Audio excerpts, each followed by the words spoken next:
Hi friends, this is Press again, and of course nandito na naman tayo para mag-review ng item na na-acquire ko. So, bago tayo mag-start, I would like to thank Lynx FA for providing me this item for the review. So, let's start! Hi guys, excited akong i-share sa inyo tong bagong item natin, which is the 22LR suppressor. Of course, ito. Ititest natin siya sa aking TX22. Yan guys, bagong lahat, check muna natin ang barrel.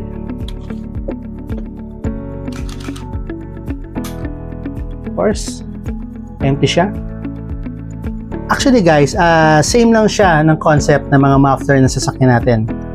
Parang nagsiserve siya as an expansion chamber siya, na imbis na isang mabilis na labas lang ng gas sa dulo, spread through a longer period of time.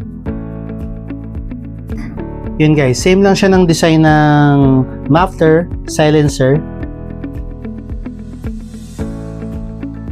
Tapos, ina-apply lang siya sa barrel. Pag tinanggal mo, example guys, pag tinanggal mo yung tambucho, di ba? Sobrang ingay, parang mga baliw ng motor.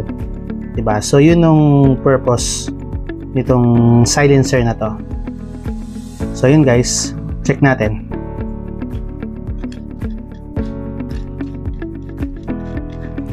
Yun guys, actually guys, yung TX22 pala, ano to, suppressor ready siya. So you can add this. Yan guys.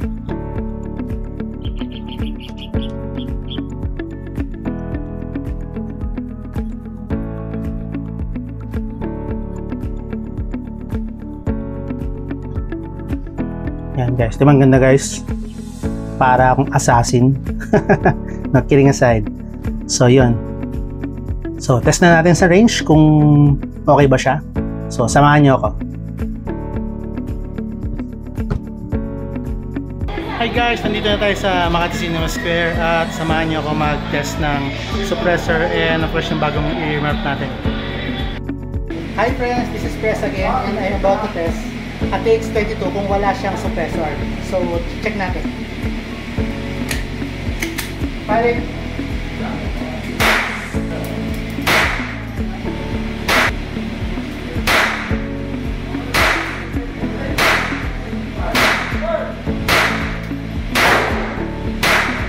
Kasi okay naman siya sa super quiet.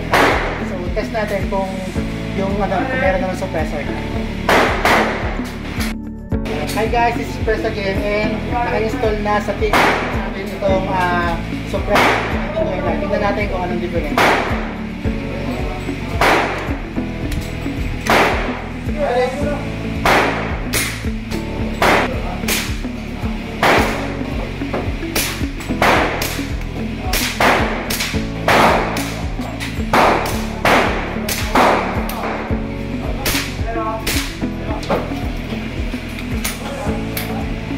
Yun guys, okay naman yan. Napaka-quiet niya. So, check pa natin siya.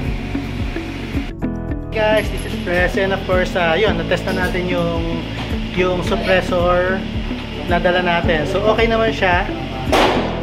Maganda, quiet siya. So, recommended siya.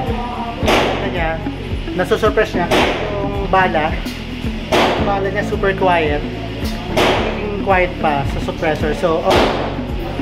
Yun guys, na-test na natin. So, upon checking, ang ganda niya guys. Bali, napakatahimik niya. Actually, ginamit ko yung yung high velocity tsaka yung super quiet. Tahimik na siya. So, yung inanoon pa natin ito, sobrang tahimik pa niya. Ayan guys, ang ganda.